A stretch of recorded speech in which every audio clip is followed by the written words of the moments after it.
Praise be unto God this morning time. ഈ രാവിലെ സമയത്തിനായിട്ട് ദൈവത്തിന് നന്ദി പറയുന്നു. Thanking God for giving me this opportunity to stand with the word of God.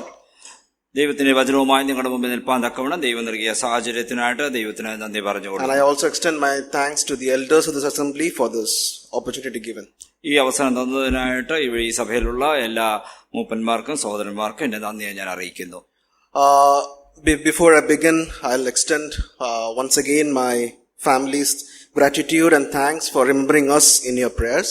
ഞങ്ങളെ പ്രാർത്ഥനയിൽ ഓർത്ത എല്ലാ സഹോദരി സഹോദരന്മാർക്കും ഈ സഭയിലുള്ള എല്ലാ സഹോദരി സഹോദരന്മാർക്കും എന്റെ നന്ദിയെ ഞാൻ വീണ്ടും അറിയിക്കുകയാണ്. And would request your continued prayers for us in the days to come. തുടർന്നും ഞങ്ങൾക്ക് വേണ്ടി പ്രത്യേകം നിങ്ങൾ പ്രാർത്ഥിക്കണം എന്ന് ഞാൻ അപേക്ഷിക്കുകയും ചെയ്യുന്നു.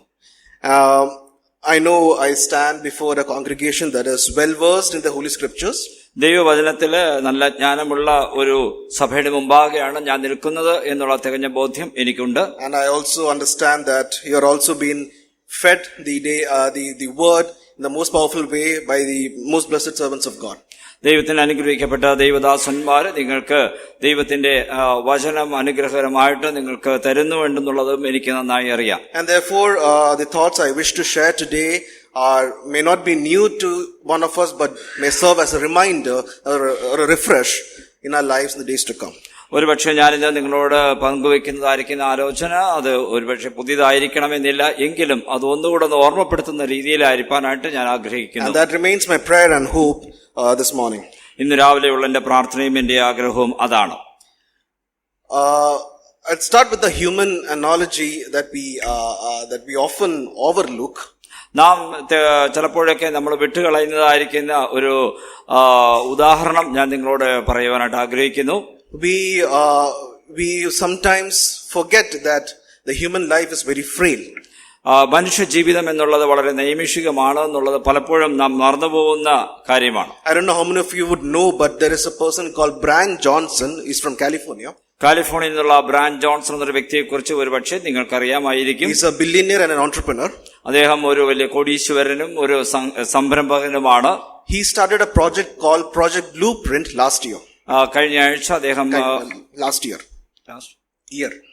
കഴിഞ്ഞ വർഷം അദ്ദേഹം ഓപ്പറേഷൻ ബ്ലൂപ്രിന്റ് എന്ന് പറയുന്ന ഒരു കാര്യം ആരംഭിച്ചു.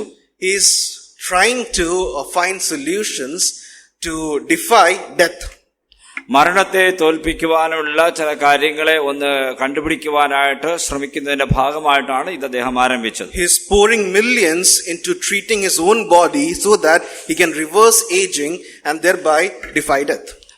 മരണത്തെ തോൽപ്പിക്കുവാൻ വേണ്ടി സ്വന്തം ശരീരത്തെ ഒന്ന് രൂപാന്തരപ്പെടുത്തിയെടുക്കുവാൻ മാറ്റിയെടുക്കുവാൻ വേണ്ടിയുള്ള ശ്രമത്തിന്റെ ഭാഗമാണ്. He is a 46-year-old man. അദ്ദേഹം 46 വയസ്സുള്ള ഒരു യുവാവാണ്.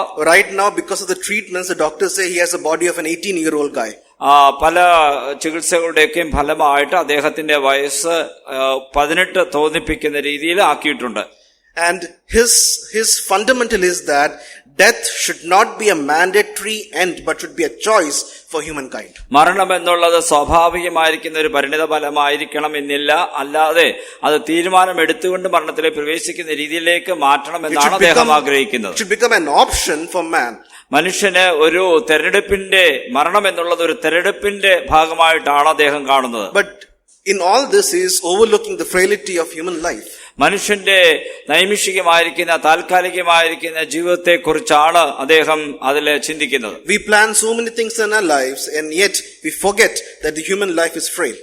നമ്മൾ അനേക കാര്യങ്ങൾ നമ്മുടെ ജീവിതത്തിൽ നമ്മൾ ചിന്തിക്കുകയും പദ്ധതികൾ നമ്മൾ ചിന്തിക്കുകയൊക്കെ ചെയ്യും, എന്നാൽ നാം മറന്നുപോകുന്ന കാര്യം ജീവിതം നൈമിഷികമാണ് എന്നുള്ളതാണ്. In Psalms 90 verse 10 we see how frail man's life is when it says it compares to a vapor.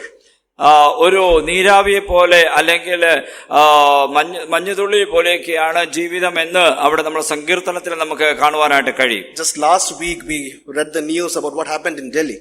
ഡൽഹിയിൽ നടന്ന സംഭവത്തെ കുറിച്ച് നമുക്ക് എല്ലാവർക്കും കഴിഞ്ഞ ആഴ്ച നടന്നതാണ് ഓർമ്മ കാണുമെന്ന് കരുതുന്നു. In a traffic signal, something out of nothing. ഒരു ട്രാഫിക് സിഗ്നലില് പെട്ടെന്ന് അവിചാരിതമായിട്ട് ഒരു കാര്യം സംഭവിക്കുകയാണ്. I was imagining we all get stuck in traffic sometimes. നാം പലപ്പോഴും ഇങ്ങനെയുള്ള ട്രാഫിക് സിഗ്നലുകളിലൊക്കെ നമ്മളിങ്ങനെ കാത്തു നിൽക്കാറുണ്ട്. Those people who died were also stuck in traffic that day. അവരും അന്ന് അതേപോലെ അവരുടെ ട്രാഫിക് സിഗ്നലിൽ യാത്രയ്ക്ക് വേണ്ടി വെയിറ്റ് ചെയ്യുകയാണ്. And see how uncertain life is. ജീവിതം എത്ര താൽക്കാലികമാണ്, അല്ലെങ്കിൽ നമുക്ക് പ്ലാൻ ചെയ്യാൻ രീതിയിലുള്ള അല്ല എന്നുള്ളത് മനസ്സിലാക്കാനായിട്ട് കഴിയും. In Psalms 90 it says a man's life is 70 or 80 years. 70-80 വർഷം മാത്രമാണ് ഒരു മനുഷ്യന്റെ ജീവിതം എന്ന സങ്കീർത്തനത്തിൽ നമ്മൾ വായിക്കുന്നുണ്ട്. And yet we see how man thinks about extending his life. മനുഷ്യൻ എങ്ങനെയാണ് തങ്ങളുടെ ജീവിതത്തെ ഒന്ന് ദീർഘിപ്പിക്കുവാനായിട്ട് കഴിയുമെന്നുള്ള ചിന്തകളിലാണ് മുഴുകിയിരിക്കുന്നത്. If you look into the average age of, the study was done in America, but it says the average age of American male has been 75 throughout the centuries.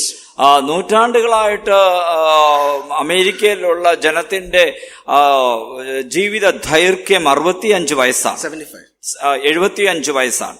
With all these advancements in technology and medicine, and yet the man could not expand his lifespan even by a little. ശാസ്ത്രീയമായ ഇത്രയും വികസനമൊക്കെ വന്നെങ്കിലും മനുഷ്യന്റെ ജീവിതത്തെ ഒന്നുകൂടെ കൂടുതലാക്കുവാൻ, ദീർഘിപ്പിക്കുവാനായിട്ട് ഇതുവരെ മനുഷ്യനോ ശാസ്ത്രത്തിനോ കഴിഞ്ഞിട്ടില്ല. I was trying to understand if 75 years is the average. ഒന്ന് മനസ്സിലാക്കാൻ ശ്രമിക്കുമ്പോൾ 75 വയസ്സാണ് മനുഷ്യന്റെ ആയുസ്സെങ്കിൽ, I am into my 30s now. ഞാൻ എന്റെ 30ാമത്തെ വയസ്സിലാണ്. Which means I have another 40 something years. അതിന്റെ അടിസ്ഥാനത്തിൽ ഇനി ഒരു 40 വർഷം കൂടെ ഉണ്ട്. No, that is a long time period, is it? അതൊരു വലിയ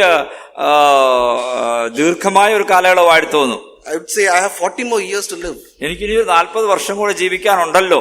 Now when you convert that into days, അതിനെ ദിവസങ്ങളായിട്ട് നമ്മൾ മാറ്റി കഴിയുമ്പോൾ 75 years will be something around 27,000 days. 26,000 ദിവസങ്ങളാണ് 75 വർഷം എന്ന് പറയുന്നത്. And now if I'm in my 30s, ഇന്നിപ്പോൾ ഞാൻ 30 വയസ്സാണെങ്കിൽ I've already consumed 13,000 days in that. അതിൽ 13,000 ദിവസങ്ങൾ ഞാൻ ഓൾറെഡി ഉപയോഗിച്ചു കഴിഞ്ഞു. Now imagine I only have 15,000 days to live. ഇനി 15,000 ദിവസങ്ങൾ മാത്രമേ എനിക്കിനി ബാക്കിയുള്ളൂ. When I convert that years to days, I have only maybe 50% more of my life remaining.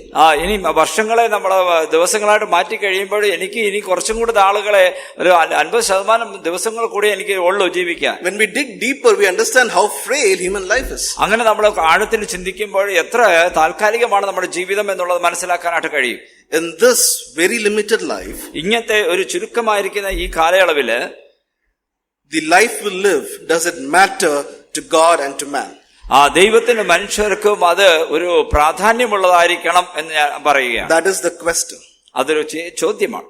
Like do we influence our life, through our life, others in our family, in our church, then our life becomes a success. കുടുംബത്തിലുള്ളവർക്കും സഭയിലുള്ളവർക്കും ഒക്കെയും പ്രയോജനപ്രദമായിരിക്കുന്ന രീതിയിൽ എന്റെ ജീവിതം, ഈ നൈമിഷികമായിരിക്കുന്ന ജീവിതം ഉപയോഗപ്പെടുന്നുണ്ടോ എന്നുള്ളത് നമ്മളൊന്ന് ചിന്തിക്കേണ്ടിയിരിക്കുന്നു. This is not my topic. ഇതല്ല എന്റെ വിഷയം. But I would like to bring your attention to a particular personality in the Bible through whose life God showed a beacon of hope and grace and mercy upon the society as a whole. സമൂഹത്തിന് മുഴുവനായിട്ടും പ്രത്യാശയുടെയും ആശയുടെയും ഒക്കെയും സ്ഫുരണകൾ നൽകിയതായിരിക്കുന്ന ഒരു വ്യക്തിയെക്കുറിച്ച്, ദൈവവചനത്തിലുള്ള ഒരു വ്യക്തിയെക്കുറിച്ച് സംസാരിക്കാനാണ് ഞാൻ ആഗ്രഹിക്കുന്നത്. Through his life, God showed that long lasting, that long enduring patience upon that society that was evil. സമൂഹത്തില് ഉള്ളതായിരിക്കുന്ന ദുഷ്ടതകൾക്കെതിരായിട്ട് നിൽക്കുന്നതായിരിക്കുന്ന ഒരു വ്യക്തി, അദ്ദേഹം എത്രമാത്രം അതിലെ സ്വാധീനം ചെലുത്തി എന്നുള്ളതാണ് നമ്മൾ ചിന്തിക്കാൻ പോകുന്നത്. Please turn with me to the book of Genesis chapter 5 and verse 21 and 22. ഉൽപ്പത്തി പുസ്തകം 5-ാം അധ്യായത്തില് 21-22 21-22 വാക്യങ്ങൾ. ഹാനോക്കിന് 65 വയസ്സായപ്പോൾ അവൻ മെഥൂശലഹിനെ ജനിപ്പിച്ചു. മെഥൂശലഹിനെ ജനിപ്പിച്ച ശേഷം ഹാനോക്ക് 300 സംവത്സരം ദൈവത്തോട് കൂടെ നടക്കുകയും പുത്രന്മാരെയും പുത്രിമാരെയും ജനിപ്പിക്കുകയും ചെയ്തു. A very familiar person to us in the Bible. നമുക്ക് വളരെ പരിചിതമായിരിക്കുന്ന ഒരു വ്യക്തിയാണ് Methuselah. We all know he holds a record for living the maximum lifespan on the face of this earth. ഈ ഭൂമിയിലെ ഏറ്റവും അധികം വർഷങ്ങൾ ജീവിച്ചിരുന്ന ഒരു വ്യക്തിയാണ് Methuselah. He lived 969 years on the face of this earth. 969 വർഷങ്ങൾ അദ്ദേഹം ഇവിടെ ഭൂമിയിൽ ജീവിച്ചിരുന്നു.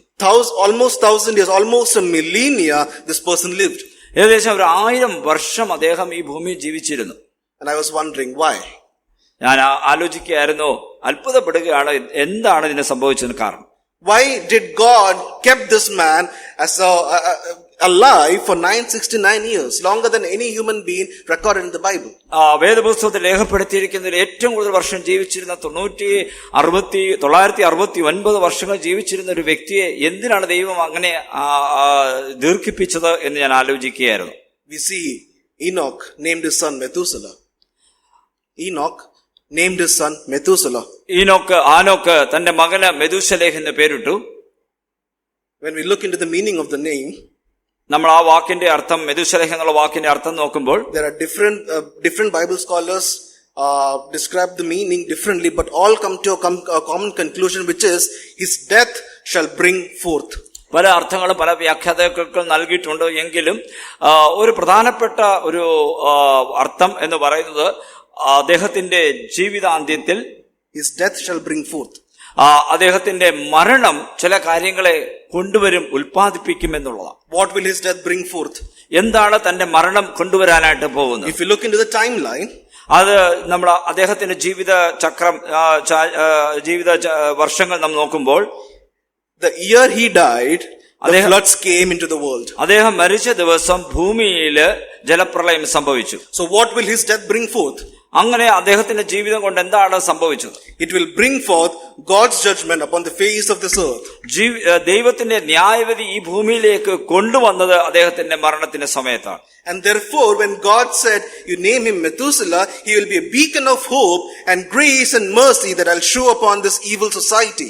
ഈ പൊതുവായി ഈ സമൂഹത്തിലെ ദുഷ്ടത നിറഞ്ഞായിരിക്കുന്ന സമൂഹത്തിലെ ഒരു മാറ്റം കൊണ്ടുവരുവാൻ ദൈവത്തിന് സാധ്യമാകും. ദൈവം അത് ചെയ്യുന്നത് ഈ മെഥൂശലേഹിന്റെ ജീവിത അന്ത്യത്തിലാണ് എന്ന് ഹാനോക്കിന് ദൈവം പറഞ്ഞാണ് ഈ വാക്ക് അവന് പേര് നൽകുന്നത്. And we see Methuselah kept on living more than anyone else on the face of the earth. ഈ എല്ലാവരെക്കാളും കൂടുതൽ ജീവിത ആയുർദൈർഘ്യം നൽകി ഇദ്ദേഹത്തെ ദൈവം സൂക്ഷിച്ചു. It's not just about that physical life, but he was an illustration of God's ever-enduring patience upon the people. ദൈവത്തിന്റെ ദീർഘക്ഷമയെ കാണിക്കാൻ വേണ്ടി ദൈവം തെരഞ്ഞെടുത്ത ഒരു വ്യക്തിയാണ് മെഥൂശലേഹ്, അല്ലാതെ വേറെ പ്രത്യേകതകൾ ഉണ്ടായിട്ടല്ല. His life, we don't have much knowledge about this person in the Bible, but one thing we can see, his life was a mirror of God's patience on the earth. വേറെ കാര്യങ്ങളൊന്നും മെഥൂശലേഹിനെ കുറിച്ച് നമ്മൾ കൂടുതലായിട്ട് വായിക്കുന്നില്ല. എങ്കിലും നമുക്ക് മനസ്സിലാക്കാവുന്ന ഒരു കാര്യമുണ്ട്, ദൈവത്തിന്റെ ആ ക്ഷമയുടെ ഒരു കാഴ്ചപ്പാട് നമുക്ക് അവിടെ കാണുവാനായിട്ട് കഴിയും. He was giving man chance after chance to repent before the judgment that will come. വരാൻ പോകുന്ന ന്യായവിധിയിൽ നിന്ന് രക്ഷപ്പെടുവാൻ തക്കവണ്ണം മാനസാന്തരത്തിനുള്ള അവസരം ദൈവം അവിടെ ഈ ഇത്രയും വർഷങ്ങൾ നൽകിക്കൊണ്ടേയിരുന്നു. We see his father was Enoch.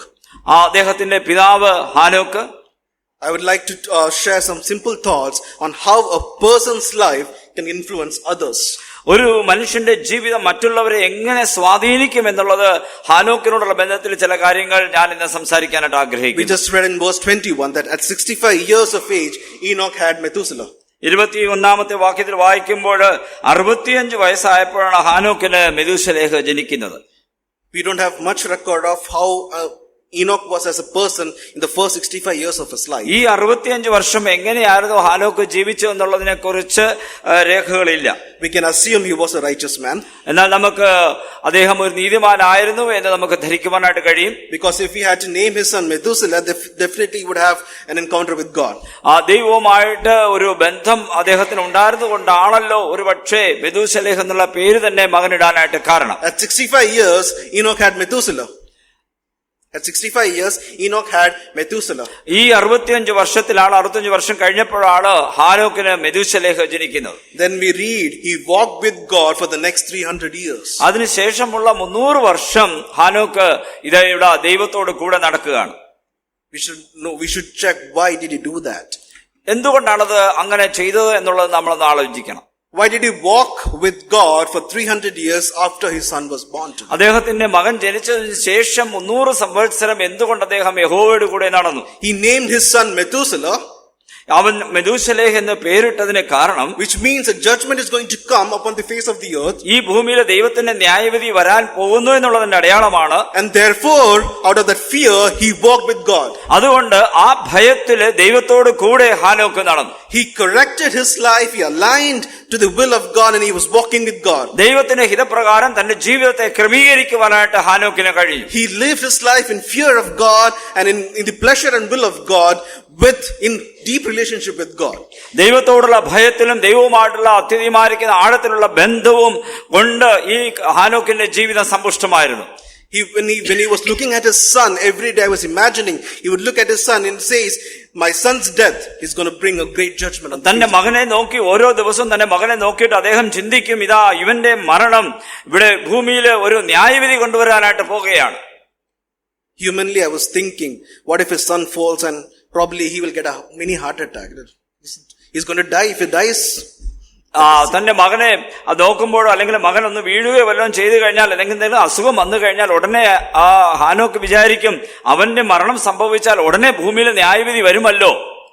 Here we see Enoch walked with God for 300 years. 300 വർഷം ഹാനോക്ക് ദൈവത്തോട് കൂടെ നടന്നു. His relationship with God was so deep that he did not see death. അവന് അത്രയും വർഷങ്ങൾ ദൈവത്തോട് കൂടെ നടന്നതുകൊണ്ട് മരണം കാണാതെ അവനായിരിക്കാനായിട്ട് ഇടയായി. When we go further down in that same chapter, we see Methuselah, when he was 187 years old, he had Lamech. മെഥൂശലഹിന് 187 വയസ്സായപ്പോഴാണ് ലാമെക്ക് ജനിക്കുന്നത്. And when Lamech was 182 years old, he had Noah. ലാമെക്കിന് 182 വർഷമാകുമ്പോഴാണ് നോഹ ജനിക്കുന്നത്. If we do the math, we see 187 plus 182 plus in Genesis 7 verse 6 it says, Noah, when he was 600 years old, the flood came. So it calculates to 969 years the lifespan of Methuselah.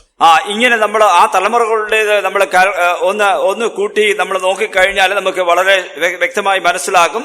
അത് മാത്രമല്ല 27 വാക്യത്തിൽ 969 വർഷമായിരുന്നു മെഥൂശലഹിന്റെ ആയുസ്. So this is the fourth generation that shows that portrays God's patience on this evil society. ഈ 4 തലമുറകളും ദൈവത്തിന്റെ ക്ഷമയെ കാണിക്കുവാൻ തക്കവണ്ണം ദൈവം ഉപയോഗിക്കുകയായിരുന്നു. When we come to chapter 6 of Genesis, we see the introduction of chapter 6. It portrays a society so evil that God decided to judge that society. ഈ 6-ാം അധ്യായത്തിന്റെ ഉൽപ്പത്തി പുസ്തകം 6-ാം അധ്യായത്തിലെ ആദ്യത്തെ വാക്യങ്ങൾ വായിക്കുമ്പോൾ ഈ ദുഷ്ടത നിറഞ്ഞായിരിക്കുന്ന സമൂഹത്തെ നശിപ്പിക്കുവാൻ തക്കവണ്ണം ദൈവം തീരുമാനിച്ചു എന്നുള്ളതാണ്. In the middle of all those chaos, when we come to chapter 6, we see he found one person righteous. ഇത്രയും വർഷങ്ങൾ ദൈവം നോക്കിക്കൊണ്ടേ ഇരിക്കുകയായിരുന്നു. ഈ ഭൂമിയിൽ നീതിമാനായിരിക്കുന്ന ആരെങ്കിലും ഒരു വ്യക്തി ഈ ദുഷ്ടതയുടെ നടുവിൽ ഉണ്ടോ എന്ന്. And he found one person righteous because Noah found favor in the eyes of God. അങ്ങനെ യഹോവ നോക്കിയപ്പോഴാണ് നോഹയെ കണ്ടുപിടിക്കുവാനായിട്ട് കഴിഞ്ഞത്. Noah found favor and grace in the eyes of God so that he and his family were saved from the coming judgment of God. ഈ വരുന്ന ന്യായവിധിയിൽ നിന്ന് രക്ഷപ്പെടുവാൻ തക്കവണ്ണം ദൈവത്തിന്റെ കൃപ നോഹയ്ക്ക് ലഭിച്ചതായി നമ്മൾ വായിക്കുന്നു. It is not out of luck that Noah found grace. സ്നേഹത്തിന്റെ അടിസ്ഥാനത്തിലല്ല. It's not chance or luck that Noah found grace. ഒരു അവസരം ലഭിച്ചത് കൊണ്ടോ അല്ലെങ്കിൽ എന്തെങ്കിലും ഭാഗ്യവശാൽ അല്ല നോഹ അവിടെ രക്ഷപ്പെടുന്നത്. We see 3 generations before Noah were righteous people who were living in fear of God because they were aware that the judgment is coming. ഈ 3 തലമുറയോടും നോഹയ്ക്ക് മുൻപുള്ള 3 തലമുറയിലും ദൈവം സംസാരിച്ചു കൊണ്ടേയിരുന്നു ഈ ദുഷ്ടത നിറഞ്ഞ സമൂഹത്തെ നശിപ്പിക്കുവാൻ പോവുകയാണ് എന്നുള്ളത്. And therefore Noah also, like his fathers and forefathers, walked in the fear of God, and therefore God found that righteousness. അതുകൊണ്ട് ഇത് കേട്ടുകൊണ്ട് വളർന്നതായിരിക്കുന്ന നോഹ ദൈവഭക്തിയിലും ഭയത്തിലും വളർന്നതുകൊണ്ട് തന്റെ പിതാക്കന്മാരെ പോലെ യഹോവയെ അന്വേഷിക്കുവാൻ ഇറങ്ങിയതുകൊണ്ട് നോഹയ്ക്ക് ദൈവത്തിന്റെ കൃപ ലഭിച്ചു. When we look into 2 Peter 2 and verse 5, we see what kind of a person was Noah. It says he was a preacher of righteousness. നീതി പ്രസംഗിയായിരിക്കുന്ന നോഹ എന്നുള്ളത് നമുക്ക് പത്രോസിന്റെ ലേഖനത്തിൽ മനസ്സിലാവുന്നുണ്ട്. Such was a person because his upbringing was such. അവനെ വളർത്തിക്കൊണ്ടുവന്ന ആ സാഹചര്യം ദൈവത്തിന്റെ ഭക്തിയോടുള്ള ബന്ധത്തില് അത് അവനെ പ്രോത്സാഹിപ്പിക്കുന്നതായിരുന്നു. We see how one person's life influences his family.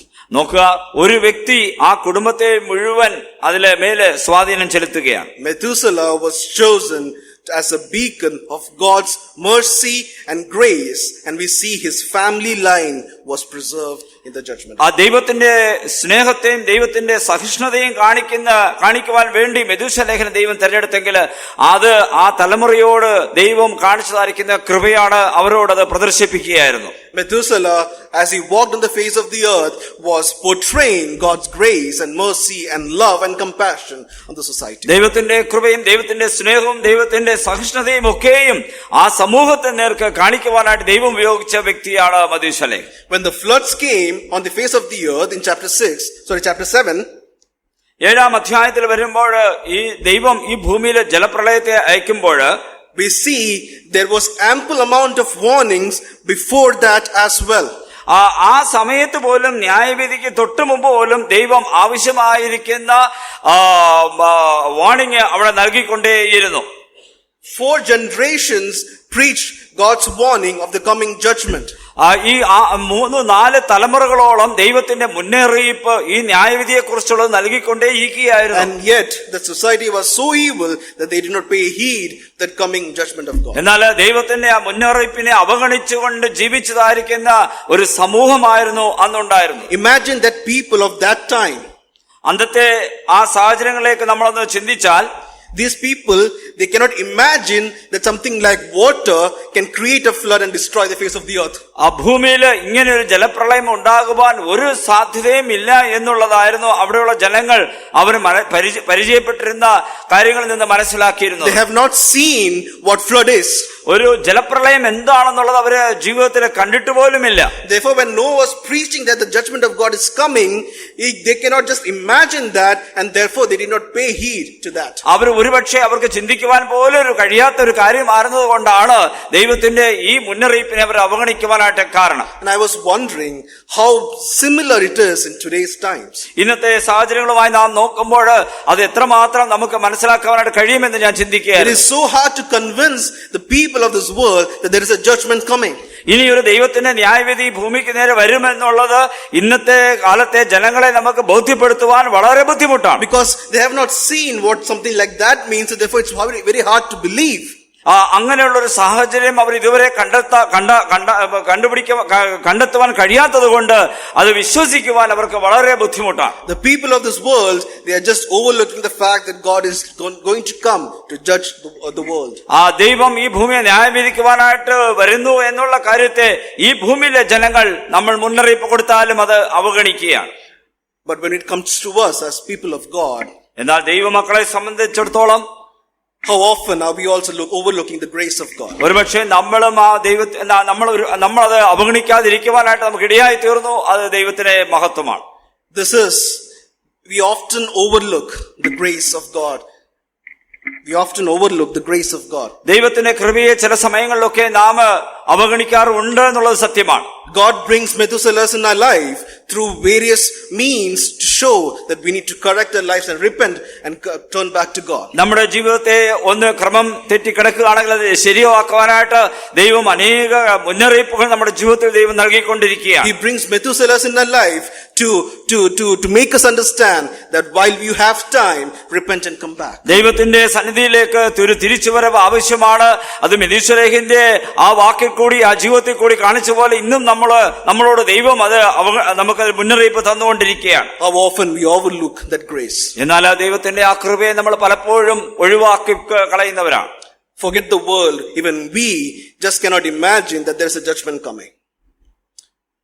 We cannot imagine or we cannot understand that there is also a day of accountability coming. ആ ദൈവത്തിന്റെ ന്യായവിധിയും അവന് കണക്ക് കൊടുക്കേണ്ടതായിരിക്കുന്ന ഒരു ദിവസം വരുമെന്നുള്ളൊരു കാര്യം പലപ്പോഴും നമ്മൾ സൗകര്യപൂർവ്വം മറന്നു കളയുകയാണ്. And therefore we live as we please. അതുകൊണ്ട് നമുക്ക് ഇഷ്ടമുള്ളതുപോലെ ജീവിക്കുവാൻ നാം ശ്രമിക്കും. Are we in the same timeline or similar timelines that was before the flood? ജലപ്രളയത്തിന് മുമ്പുള്ളതായിരിക്കുന്ന ആ കാലഘട്ടം പോലെ തന്നെ അതേ സമയ ദൈർഘ്യം നമുക്ക് ദൈവം തന്നുകൊണ്ടിരിക്കുകയാണ്. No, we are the same timeline, we are the same similar situation that it was in the society before the flood. അന്ന് ഉണ്ടായിരുന്ന ആ സമൂഹത്തിന്റെ അതേ അവസ്ഥയിലാണ് ഇന്നത്തെ സമൂഹവും പൊയ്ക്കൊണ്ടിരിക്കുന്നത്. Please turn with me to Matthew 24.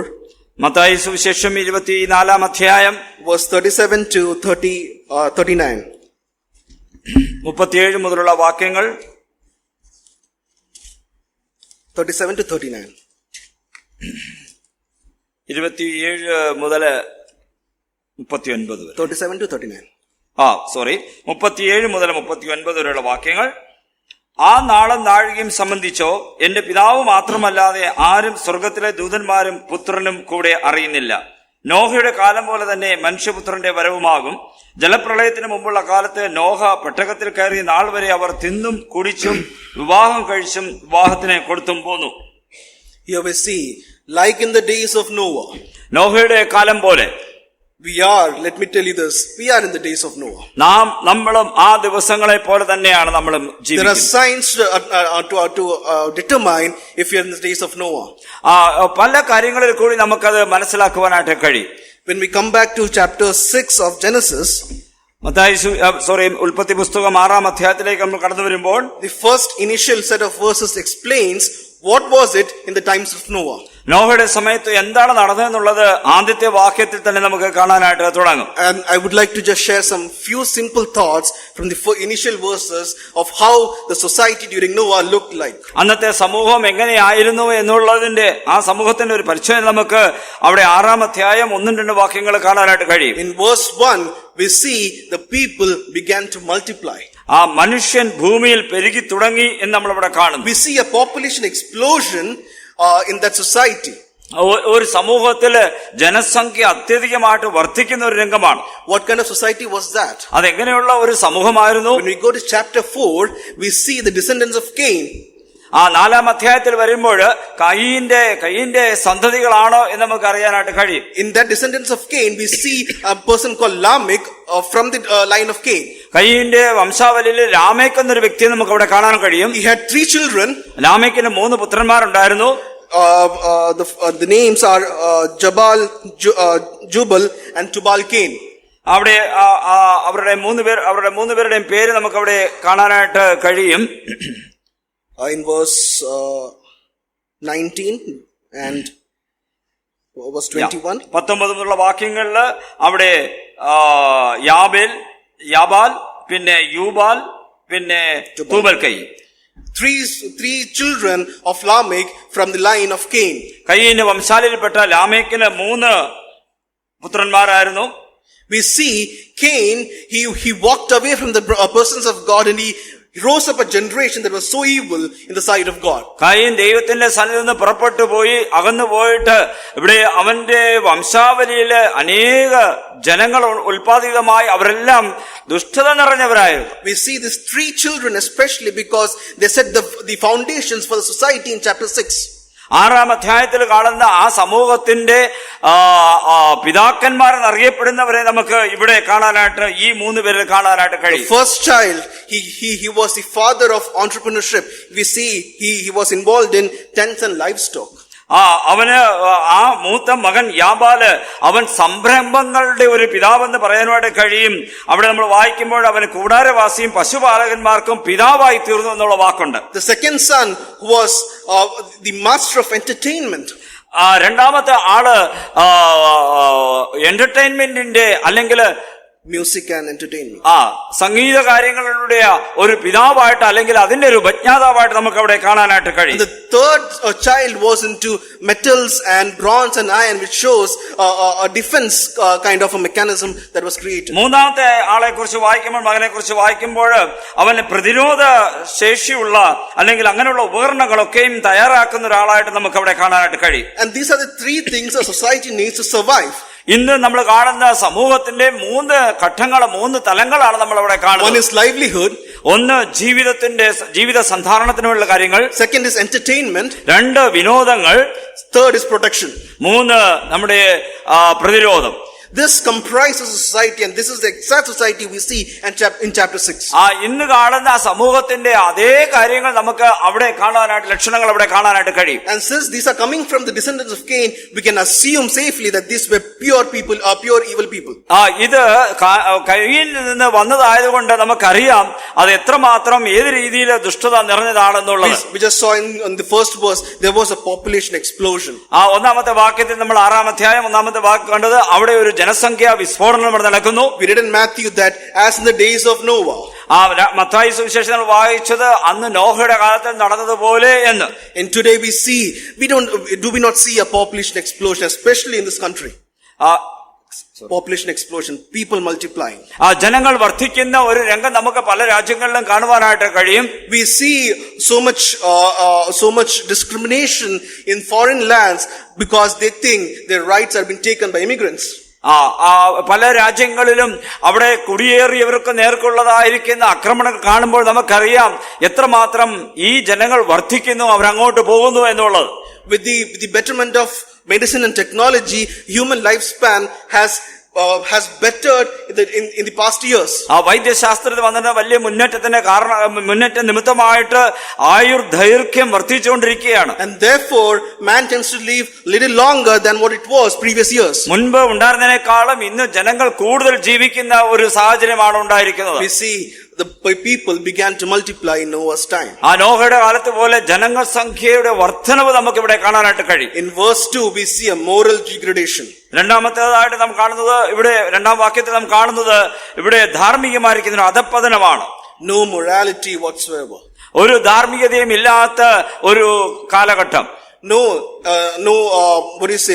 law and order in terms of morality. ധാർമ്മികമായിരിക്കുന്ന കാര്യങ്ങളോട് ബന്ധപ്പെട്ട് നമ്മൾ നോക്കുമ്പോൾ ഒരു നിയമങ്ങളും ഇന്ന് നമുക്ക് പ്രാബല്യത്തിലില്ല. People were free to do what they wanted to do. അവർക്ക് ചെയ്യുവാൻ ഇഷ്ടമുള്ളതൊക്കെയും ചെയ്യുവാനുള്ള മുഴുവൻ സ്വാതന്ത്ര്യവും അവർക്കുണ്ട്. Isn't this what we see today? ഇത് ഇന്ന് നമ്മൾ കാണുന്ന ഒരു പ്രത്യേകതയാണ്. People they are crying out for freedom. സ്വാതന്ത്ര്യത്തിന് വേണ്ടി നിലവിളിക്കുന്ന ഒരു ജനം. We see so much confusion, especially in terms of gender. നമുക്കറിയാം ജെൻഡർ ലിംഗഭേദങ്ങളെ അടിസ്ഥാനമാക്കിയുള്ള പ്രശ്നങ്ങൾ നമുക്ക് അറിയാം. Last year, കഴിഞ്ഞ വർഷം in ടെക്സസ് എന്നുള്ള സ്ഥലത്ത് a father filed a complaint in the district administration against a school where his 10-year-old son was studying. തന്റെ മകൻ പഠിക്കുന്നതായിരിക്കുന്ന സ്കൂളിന് എതിരായിട്ട് ഒരു പിതാവ് അവിടെ ഒരു കേസ് ഫയൽ ചെയ്തു. Mind you, Texas was one of the most Christian conservative state in US. United സ്റ്റേറ്റ്സിലെ ഉള്ള രാജ്യങ്ങളിൽ വെച്ച്, സ്ഥലങ്ങളിൽ വെച്ച് ഏറ്റവും യാഥാസ്ഥികത്വം പുലർത്തുന്ന ഒരു സ്ഥലമാണ് ടെക്സാസ്. അവിടെയുള്ള ക്രിസ്ത്യാനികള്. The complaint is this. Complaint, അവിടുത്തെ പരാതി ഇങ്ങനെയായിരുന്നു. In one of the textbook that his son was carrying, തന്റെ മകൻ പഠിക്കുന്ന സ്കൂളില് പഠിക്കുന്ന സ്കൂളിലെ ടെക്സ്റ്റ് ബുക്കില് there was a question, what is a family? അതിലൊരു ചോദ്യമുണ്ടായിരുന്നു, കുടുംബം എന്നാൽ എന്ത്? The most common sense answer would be, അതൊരു സാധാരണ നമ്മുടെ ബുദ്ധിയിൽ നമ്മൾ അതിന് ഉത്തരം നൽകുമ്പോൾ, husband and wife can comprise a family. ഒരു പിതാവും മാതാവും അല്ലെങ്കിൽ ഹസ്ബൻഡ് ഭാര്യ ഭർത്താവ് ചേർന്നതാണ് ഒരു കുടുംബം. If there are kids, then father, mother and kids also comprises a family. പിന്നെ കുഞ്ഞുങ്ങളുണ്ടെങ്കിൽ ആ കുഞ്ഞുങ്ങളും പിതാവും മാതാവും ചേർന്നതാണ് കുടുംബം. Is the most common sense answer. ഇതാണ് സാധാരണ രീതിയിലുള്ള ഉത്തരം. But that textbook had 3 answers. എന്നാൽ ആ ടെക്സ്റ്റ് ബുക്കിൽ 3 ഉത്തരങ്ങൾ നൽകിയിരുന്നു.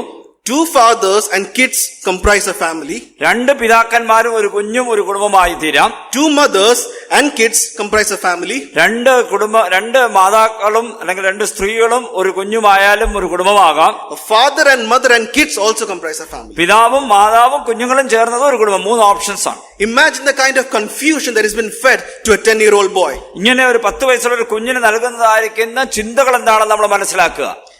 Therefore, this father was forced to file a complaint against the school department, education department. ഈ സ്കൂളിനെതിരായിട്ട് ആ പിതാവ് അതുകൊണ്ടാണ് അങ്ങനെ ഒരു പരാതി നൽകാൻ കാരണം. How this kind of information is fed into the very young minds. കുഞ്ഞുനാളുകളിലെ ഇങ്ങനെയുള്ള കാര്യങ്ങൾ ഈ സമൂഹം എങ്ങനെയാണ് കുഞ്ഞുങ്ങളുടെ ഉള്ളിലേക്ക് നൽകുന്നതെന്ന് ചിന്തിക്കുക. In US, we see most of the parents, they leave the child to take a decision on the gender. ലിംഗം തിരഞ്ഞെടുക്കുവാൻ തക്കവണ്ണമുള്ള അധികാരം കുഞ്ഞുങ്ങൾക്ക് നൽകിക്കൊണ്ടാണ് അമേരിക്കയിലെ പലയിടങ്ങളിലുമുള്ള നിയമങ്ങൾ. The child may be just 5, 6, 7 years old, and the father and mother says it is up to that person to determine whether she leaves or whether the person leaves as a male or a female. ആണാണോ പെണ്ണാണോ എന്നുള്ള തീരുമാനം കുഞ്ഞിന് 5-6 വയസ്സ് വരെ ഇവർ പറയുന്നില്ല. അതിനുശേഷം അവരാണ് ആ തീരുമാനം എടുക്കേണ്ടത്. We see if this culture is, if you think if this is only happening in US or in the Western countries, it should not be that, because it has come to the Asian subcontinent as well, very very fast. ഇത് അങ്ങ് അമേരിക്കയിൽ നടക്കുന്ന കാര്യമാണല്ലോ എന്ന് നമ്മൾ ധരിച്ച് തള്ളിക്കളയേണ്ട ആവശ്യമില്ല. അത് ഇന്ത്യ ഉൾപ്പെടെയുള്ള ഈ ഏഷ്യൻ രാജ്യങ്ങളിലേക്ക് അത് വന്നുകൊണ്ടിരിക്കുകയാണ്. Many schools, I don't know if it is there in Kerala, but many schools that I'm aware of has an option that you don't have to mention the gender of your child.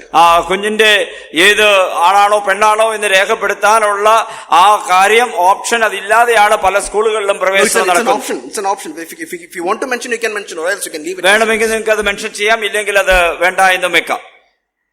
This particular movement, it has gained so much roots even in this country. നമ്മുടെ രാജ്യത്തും ഇതിന് വളരെയധികം പ്രോത്സാഹനം ലഭിക്കുന്നു എന്നുള്ളത് നമ്മൾ ഓർത്തുകൊണ്ടിരിക്കുക.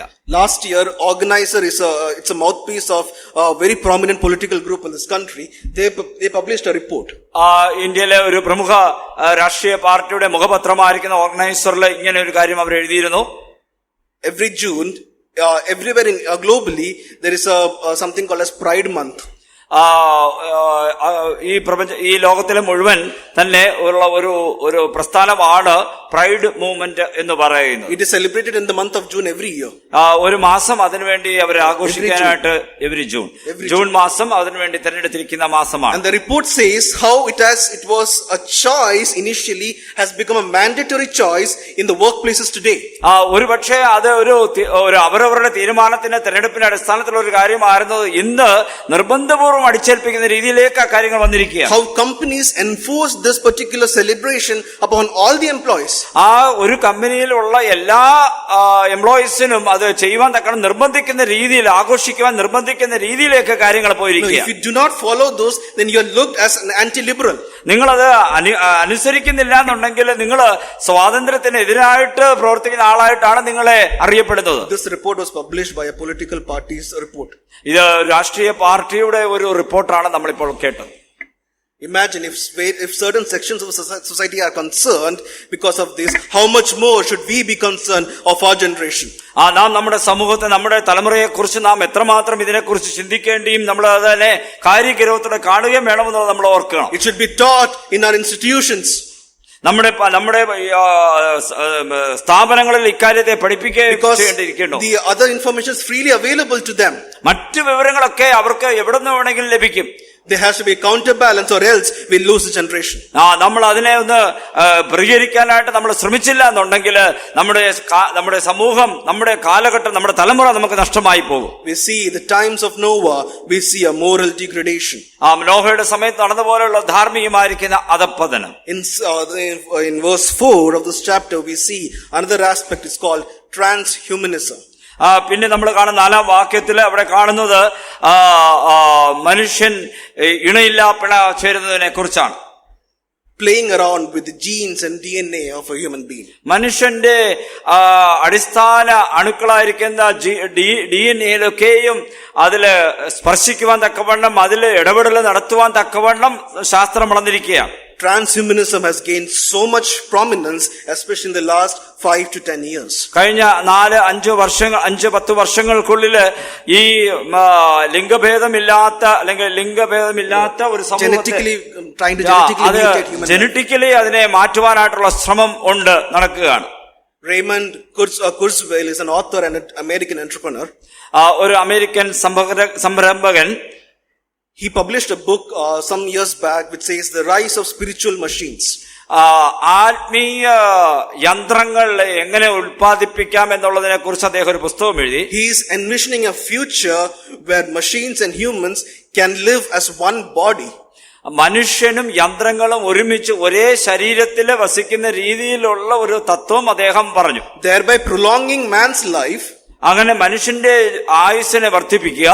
Which in a way that man would not die because machines do not die. യന്ത്രങ്ങൾ മരിക്കുന്നില്ല, അതുകൊണ്ട് മനുഷ്യന് മരിക്കുകയില്ല. And thereby achieving a god-like status, therefore they are called spiritual machines. അങ്ങനെ ദൈവികമായിരിക്കുന്ന ഒരു നിലയിലേക്ക് അവർ ഉയർത്തപ്പെടുന്നു. അതിനെയാണ് യാന്ത്രിക മനുഷ്യൻ അല്ലെങ്കിൽ മനുഷ്യ യന്ത്രങ്ങൾ എന്ന് പറയും. When the book was released, ആ പുസ്തകം വെളിയിൽ വരുമ്പോൾ people assume it's just a thought and his own dream.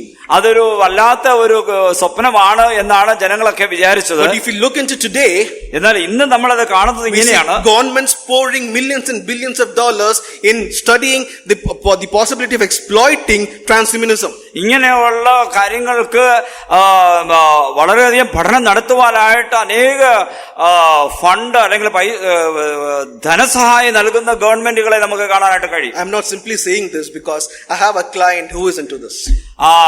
പ്രിയ സഹോദരന്റെ ഒരു ക്ലയന്റ് ഈ ബിസിനസ് ചെയ്യുന്ന ഒരാളായതുകൊണ്ട് അത് അങ്ങനെ സാധാരണ രീതിയിൽ ഞാൻ പറഞ്ഞു പോവുകയല്ല. They cover most of the government press releases and it comes directly from president and the vice president. പ്രസിഡന്റിൽ നിന്നും വൈസ് പ്രസിഡന്റിൽ ഒക്കെ വരുന്നതായിരിക്കുന്ന കൽപ്പനകൾ അല്ലെങ്കിൽ അഭ്യർത്ഥനകളൊക്കെയും ഈ രീതിയിലാണ്. അതിനുവേണ്ടിയുള്ള ധനസഹായവും അതിനുവേണ്ടിയുള്ള സഹായമൊക്കെയും സർക്കാരുകൾ നൽകിക്കൊണ്ടിരിക്കുകയാണ്. So much push into this particular field. ഈ കാര്യത്തിലേക്ക് ഒരു വളരെ സമ്മർദ്ദ തന്ത്രം അവിടെ പ്രയോഗിച്ചുകൊണ്ടിരിക്കുകയാണ്. We see we are in the times of Noah. നാം നോഹയുടെ സമയത്തേക്ക് നമ്മൾ പ്രവേശിച്ചിരിക്കുകയാണ്. In verse 5, 5-ാം വാക്യത്തിൽ വരുമ്പോൾ there was evil, continuous evil in the hearts of man. ആ ഭൂമിയിലെ മനുഷ്യന്റെ ദുഷ്ടത വലിയതെന്ന് അവിടെ കണ്ടു. And verse 11 says widespread violence. 11-ാം വാക്യത്തിൽ വരുമ്പോൾ ഭൂമി മുഴുവനും അതിക്രമം കൊണ്ട് നിറഞ്ഞിരിക്കുകയാണ്. Is it not this what we see today? ഇന്ന് നമ്മൾ കാണുന്ന സമൂഹത്തിൽ നമുക്കിത് കാണാൻ കഴിയുന്നുണ്ടല്ലോ. Wars and rumors of wars. എത്ര യുദ്ധങ്ങൾ, എത്ര കാര്യങ്ങളാണ് നടന്നുകൊണ്ടിരിക്കുന്നത്. We are right now in the middle of 2 or 3 main wars globally. ഇന്ന് 2-3 യുദ്ധങ്ങളുടെ മധ്യയാണ് നമ്മൾ എല്ലാവരും വസിക്കുന്നത്. The President of the United States claims that he stopped 8 wars. 8 യുദ്ധങ്ങൾ നിർത്തി എന്നാണ് അമേരിക്കയുടെ പ്രസിഡന്റ് അവകാശപ്പെടുന്നത്. Whatever it is, but this is an era of violence. അങ്ങനെ അതിക്രമങ്ങൾ നിറഞ്ഞതായിരിക്കുന്ന ഒരു കാലഘട്ടമാണ് ഇന്ന് നാം കാണുന്ന കാലഘട്ടം. Wars have killed more people in the last 10 years than it did in World War I and II. 1-ാം ലോക മഹായുദ്ധവും 2-ാം ലോക മഹായുദ്ധത്തിലും മരണപ്പെട്ടവരുടെ സംഖ്യകളെക്കാൾ കൂടുതലാണ് കഴിഞ്ഞ യുദ്ധങ്ങളിൽ ജനങ്ങൾ മരിച്ചത്. It's just not geographical wars that we see, but violence in common in the face of the earth has become so much widespread. ഒരു യുദ്ധം, 2 രാജ്യങ്ങൾ തമ്മിലുള്ള യുദ്ധം ആയിട്ട് മാത്രം നമുക്ക് കണക്കിടാൻ കഴിയുകയില്ല. സമൂഹത്തിൽ പൊതുവെ നടക്കുന്നതായിരിക്കുന്ന അതിക്രമങ്ങൾ നിമിത്തമായിട്ട് മരിച്ചുപോകുന്ന ആൾക്കാരുടെ എണ്ണവും നമ്മൾ കണ്ടുപിടിക്കണം. We just need to look into the news and newspapers to understand how brutal man has become. മനുഷ്യൻ എത്രമാത്രം ക്രൂരന്മാരായിരിക്കുന്നു എന്നുള്ളത് നമുക്ക് ഇന്ന് നമ്മുടെ ദിനപത്രങ്ങളിൽ കൂടി നമുക്ക് മനസ്സിലാക്കാനായിട്ട് കഴിയും. A child, by the time he reaches 18 years of age, he would have watched 200,000 scenes of violence from media. ഒരു 18 വയസ്സെത്തുന്നതിന് മുമ്പ് ഒരു കുഞ്ഞ് 2 lakhs 2 ലക്ഷത്തിൽ പരം ഈ അതിക്രമങ്ങളുടെ അല്ലെങ്കിൽ കാര്യങ്ങളുടെ ഈ ക്രൈംസിന്റെ ഒക്കെയും കുറ്റകൃത്യങ്ങളുടെ ഒക്കെയും വീഡിയോ കാണുന്നുണ്ട് എന്നാണ് കണക്ക് പറയുന്നത്. And that pours out into his own life that affects the society. അത് അവന്റെ മനസ്സിലേക്ക് പ്രവേശിക്കുകയും ഉള്ളിലേക്ക് അത് കടന്നു കയറുകയും സമൂഹത്തിന് അത് അവൻ നൽകുകയും ചെയ്യുകയാണ്. This number increases if the child is also playing games that portrays violence. അങ്ങനെ കുറ്റകൃത്യങ്ങൾ ഉൾപ്പെട്ടിരിക്കുന്നതായിരിക്കുന്ന ഗെയിംസ് ഒക്കെ കളിക്കുമ്പോൾ അവൻ അതിലേക്ക് കൂടുതൽ ഇടപെടുകയാണ്. Almost 800 scenes and acts of violence is portrayed through media every hour. ഓരോ മണിക്കൂറും 800-ൽ പരം കുറ്റകൃത്യങ്ങളുടെ വീഡിയോകളാണ് publish ചെയ്യപ്പെട്ടുകൊണ്ടിരിക്കുന്നത്. Imagine the kind of information and scenes been fed into the young minds. കുഞ്ഞു മനസ്സുകളിലേക്ക് എത്രമാത്രം കുറ്റകൃത്യങ്ങളുടെ സീൻസ് അല്ലെങ്കിൽ ദൃശ്യങ്ങളാണ് അവരുടെ ഉള്ളിലേക്ക് പോയിക്കൊണ്ടിരിക്കുന്നതെന്ന് ആലോചിക്കുക. In such a situation are these new generation coming up that forms the society of the next generation. ഇനിയും ഉണ്ടാകാൻ പോകുന്ന ഒരു തലമുറയിലേക്ക് പ്രവേശിക്കുമ്പോൾ അവർ ഈ ഒരു അടിസ്ഥാനത്തിൽ അല്ലെങ്കിൽ ഈ ഒരു കാഴ്ചപ്പാടോടുകൂടിയാണ് പ്രവേശിക്കുന്നത്. And therefore we see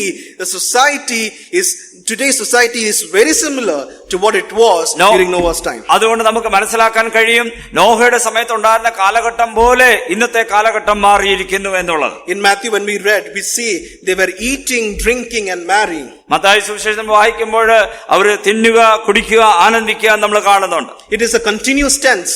അത് നടന്നുകൊണ്ടിരിക്കുന്ന ഒരു പ്രക്രിയയായിട്ടാണ് പറഞ്ഞിരിക്കുന്നത്. They kept on eating. Our കഴിച്ചുകൊണ്ടേയിരുന്നു. They kept on drinking. Our കുടിച്ചുകൊണ്ടേയിരുന്നു. They kept on marrying. വിവാഹം കഴിച്ചുകൊണ്ടേയിരുന്നു. We see a lack of moderation and lack of sanctity. ഒരു വിശുദ്ധ അവസ്ഥയോ അല്ലെങ്കിൽ ഒരു ക്രമീകരണമോ നമുക്കതിൽ കാണാനായിട്ട് കഴിയുന്നില്ല. those days will be like the days of Noah, is what we just read. ആ നോഹയുടെ കാലത്ത് നടന്നപോലെ നമ്മളിപ്പോ വായിച്ചത് നോഹയുടെ കാലത്ത് നടന്നതുപോലെ തന്നെ ഇപ്പോൾ നടന്നുകൊണ്ടിരിക്കുകയാണ്. This we see exactly what is happening in today's world. ഇന്നത്തെ സമൂഹത്തിലും ഇപ്പോഴും നടന്നുകൊണ്ടിരിക്കുന്നത് തന്നെയാണ്. And therefore we are in the days of Noah. അതുകൊണ്ട് നാം ചിന്തിക്കേണ്ടത് നാം നോഹയുടെ കാലഘട്ടത്തിന് സമാനമായ കാലഘട്ടത്തിൽ നാം ജീവിക്കുകയാണ്. Methuselah lived 969 years, but then he died. 969 വർഷം ജീവിച്ചിരുന്ന മെഥൂശലഹ് മരണത്തിന് കീഴടങ്ങി. Like there is a limit to God's grace. ദൈവത്തിന്റെ കൃപയ്ക്കും ദൈവത്തിന്റെ സഹിഷ്ണുതയ്ക്കും ഒരു അതിർവരമ്പുണ്ട്. We need to correct our lives before we cross that limit. ആ അതിർവരമ്പ് കടക്കുന്നതിന് മുമ്പായിട്ട് നാം നമ്മളെ തന്നെ നിയന്ത്രിക്കേണ്ടിയിരിക്കുന്നു. Before it's too late. അത് അധികം താമസിക്കുന്നതിന് മുമ്പ് തന്നെ Decisions that we take don't just influence us, it influences our family. നമ്മുടെ കുടുംബങ്ങളെയോ നമ്മളെയോ അത് സ്വാധീനം ചെലുത്താത്ത വിധത്തിലുള്ള ശ്രദ്ധ നമുക്ക് ആവശ്യമാണ്. We need to be very careful because we live in a very evil society. നാം ജീവിക്കുന്നത് വളരെ ദുഷ്ടത നിറഞ്ഞായിരിക്കുന്ന ഒരു സമൂഹത്തിലാണ് നമുക്കറിയാം. In such a situation, when God looks at us, are we finding grace in the eyes of God? ആ ദൈവം ആ സമൂഹത്തിൽ ജീവിക്കാൻ നമ്മളെ നോക്കുമ്പോൾ ദൈവത്തിന്റെ കൃപ നമുക്ക് ലഭിക്കുന്നുണ്ടോ? May God help us. ദൈവം നമ്മളെ സഹായിക്കുന്നുണ്ടോ? May we turn to 2 Peter 3 and verse 9. 2 പത്രോസ് 3-ാം അധ്യായം 9-ാം വാക്യം നമുക്ക് നോക്കാം.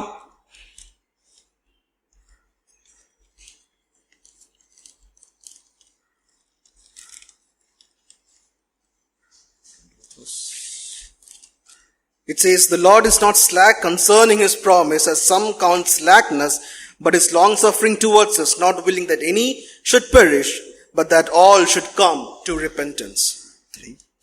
3 verse 9.